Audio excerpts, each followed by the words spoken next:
Travelers reported the smell first, a miasma of decay carried for miles on the wind. Then they saw the cloud, a shimmering black mass of insects, and then they saw the forest. It was not a forest of trees. It was an architecture of agony, 20,000 human bodies arranged in perfect geometric rows, a 3-mile wide, 1-mile deep monument to human suffering. The victims were not simply killed, they were displayed. They were impaled not on sharp pikes, which would grant a quick death, but on thick, rounded poles, polished and greased. The victim's own body weight would pull them down, the pole sliding around vital organs, not through them. Death would not come for up to 3 days. This was not the work of a madman. It was the calculated statecraft of a prince. His name was Vlad III of Wallachia. History would give him another, Tepes, the Impaler. We know his mythic name, Dracula, but the reality is far more terrifying. This was a man who inherited a kingdom collapsing from corruption and decided the only cure for a rotten state was terror. How did a Christian prince, a hostage of empires, develop a system of horror so precise it could break the will of his own people and stop the most powerful army on earth in its tracks? The year is 1456. The world is changing in fire and blood. Constantinople, the 1,000-year shield of Christendom, has fallen to the Ottoman Sultan, Mehmed the Conqueror. The Ottoman tide now laps at the borders of Europe, and Wallachia, a small, fractured principality, is directly in its path. But the threat from without is matched by the rot from within. Wallachia is bankrupt, its political class, a nest of vipers. The boyars, the landed nobility, are corrupt, self-interested and treacherous. They trade loyalties like currency, assassinating princes who dare to challenge their power. Into this chaos steps Vlad III. He is the son of Vlad Dracula. This name is not a fiction. It is the key. His father, Vlad II, had been inducted by the Holy Roman Emperor into the Societas Draconistarum, the Order of the Dragon. It was a holy order, a militant brotherhood of monarchs and warlords, sworn by God to defend Christendom from the Ottoman threat. For this, Vlad's sect was given the name Dracula, the dragon. Therefore, his son, Vlad III, was known as Dracula, the son of the dragon. This was not a title of horror, but of holy obligation. He was, by birth, a crusader, but his education and power came from his enemies. As a boy, Vlad and his younger brother Radu were sent as political hostages to the Ottoman court. They were not in a dungeon, they were in a gilded cage. They studied warfare, logic, and statecraft alongside the future Sultan, Mehmed Vlad, learned firsthand how the Ottomans used psychological warfare. He learned their tactics, their administration, and their methods of execution. He watched, he learned, and he waited. His wait ended in tragedy. While he was held hostage, his father, Vlad Dracula, was betrayed, not by the Ottomans but by his own boyars, backed by the Hungarian regent. His father was hunted down and cut to pieces in a marsh. His older brother Mircea was captured by the nobles, blinded with red-hot irons, and buried alive. For Vlad, this was the defining lesson. The primal wound, law was a fantasy, faith was a comfort, loyalty was a lie. He concluded there was only one force capable of forging a nation, one currency every human understood, from the lowest peasant to the highest noble: fear. When he finally seized the throne, he would not just rule, he would purge. And to do this, he would have to invent a new language of power, written in blood. This methodical application of terror as a tool of state is a subject often simplified or sensationalized. If you value historical analysis that moves beyond the myth and dissects the cold, strategic motivations behind the most infamous events in history, I invite you to subscribe to this channel. We are dedicated to the archives of the past and the profound lessons they hold. Vlad's strategy was not random cruelty. It was a precise, multi-pronged assault on the human psyche. His first target was the internal enemy, the corrupt boyars who had betrayed his family. The most famous account takes place at Easter in 1459. Vlad invited hundreds of boyars to a great feast in Târgoviște. He knew many of them were the same men who had participated in his father's betrayal. As they feasted, surrounded by his soldiers, he asked them a simple question. How many princes have you seen reign in this land? The nobles, boasting of their influence, listed the dozens of rulers they had outlived, many of whom they had helped depose. Vlad listened, and when they were finished, he gave his reply. He signaled his guards. The feast hall became an abattoir. The older boyars, the ones directly complicit in his father's death, were rounded up and impaled on the spot, their dying bodies displayed outside the palace. But for the younger, able-bodied nobles and their families, he had a different fate. A more practical cruelty. He did not kill them. He enslaved them.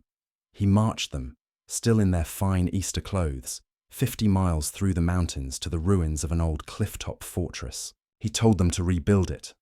For months they toiled with their bare hands, moving rock and timber. Their silks and velvets turned to rags. They died of exhaustion, starvation, and falls from the high stone walls. The result? The boyar class was broken, and Vlad had a new impregnable fortress, Poenari Castle. He had turned his enemies into his tools. With the nobility cowed, Vlad turned his attention to the common populace. He sought to purge not just treason, but social decay. He issued draconian laws against theft, laziness, and dishonesty. He believed that to make a nation strong, he must first make it pure. Legend tells of a golden cup he placed in the main square of Târgoviște. It was solid gold, encrusted with jewels, set by a public fountain for any traveller to drink from.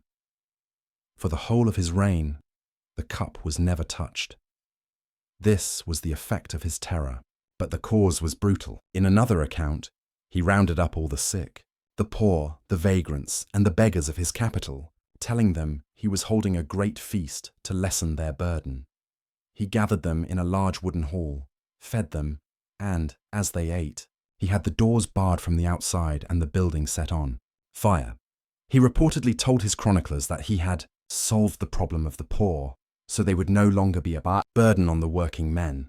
This is the mind of the Impaler, a cold, terrifying, utilitarian logic, where human life is weighed only by its utility to the state.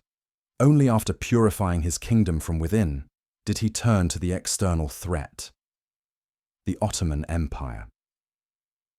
In 1462, Sultan Mehmed II, the same man who had conquered Constantinople, marched on Wallachia with an army of over 90,000 men. He expected a conventional battle.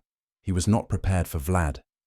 Vlad, whose army was a fraction of the size, refused to give him a battle. Instead, he waged a campaign of total psychological warfare. He waged a scorched earth campaign, poisoning wells and burning his own villages, denying the Sultan's army food and water. His soldiers, masters of the terrain, struck from the shadows, disappearing into the forests. He even conducted a legendary night raid, dressing as a Turk and infiltrating the Sultan's own camp, attempting to assassinate Mehmed in his tent. And then, as the exhausted, demoralized Ottoman army approached the capital of Târgoviște, they found the forest of stakes, 20,000 impaled bodies. Many were captured Ottoman troops, arranged in concentric circles, the highest-ranking officers on the tallest pikes.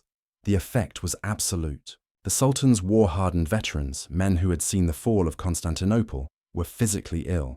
This was not war. This was a blasphemy. It was an existential affront. The most powerful army on earth, undone not by a sword but by a spectacle. Mehmed, reportedly unnerved by the sheer cold intellect of such cruelty, turned his army around and went home. Vlad had defeated an empire without a single major battle, but his cruelty was not limited to armies. For individual traitors or arrogant merchants, he designed punishments that were intimate, psychological, and symbolic. For the nobles who betrayed him, he inverted their greatest pride. A crown of tempered steel lined with inward-pointing spikes would be forged. In a mock coronation, the crown would be heated in a fire until it glowed. Then, with slow, ceremonial precision, it was lowered onto the noble's skull. A large screw on top was sometimes turned, driving the spikes deeper, fracturing the bone, blinding the victim as pressure crushed the optic nerves from within. It was not just pain. It was a sermon. It was Vlad's performance art, demonstrating that their status, their title, their very mind, was worthless. Finally, there was his third innovation. This was not for armies or for nobles. This was for the individual, a method to deconstruct humanity itself. Historians debate its veracity, but it fits his psychology perfectly. The method was simple: a wooden barrel, a handful of starving rats. The victim would be secured, and the open end of the barrel pressed against their bare abdomen. The rats were trapped, sealed between the wood and the victim's skin. Then, a torch would be applied to the other end of the barrel. The rats, driven mad by the intense heat, would seek the only escape, the only path that wasn't burning. They would dig. They would burrow through the living flesh of the victim, tearing through the abdominal wall, seeking darkness and safety within the body cavity. This was Vlad's final lesson. In all his other tortures, the enemy was the state, the executioner, the prince.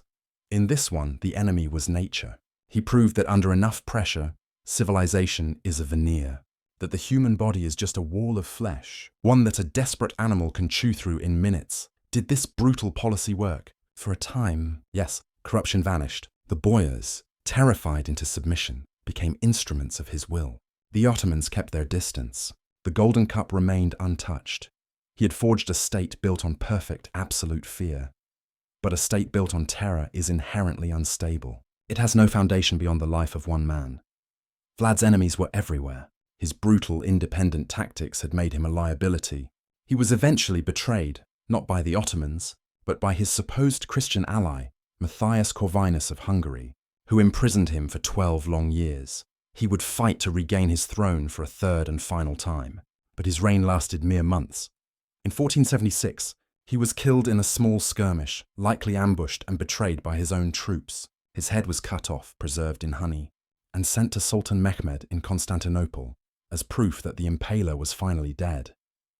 His brutal methods, designed to save Wallachia, instead became his entire identity. He was not remembered as Vlad the Savior or Vlad the Lawgiver. He was remembered as Tepes. The man died, but his legend was just beginning. His reputation for cruelty was so profound, so supernatural, that German merchants he had also brutalized funded a new technology, the printing press. The Nuremberg pamphlets of the 1480s became bestsellers, the viral media of their day.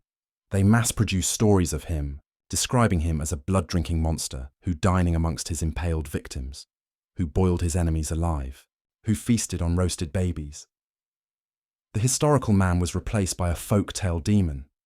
This story of a dark, noble-born monster from a wild land would fester in the European imagination for 400 years. It was a narrative awaiting its author. It would eventually be found by an Irish novelist named Bram Stoker, who stumbled upon the perfect, terrifying name for his new creation, the name of Vlad's own princely house, Dracula, the son of the dragon. Stoker's novel would ensure that the Impaler's dark, brutal legacy would become immortal. But the source of that immortality, the true monster of the story, was not a vampire.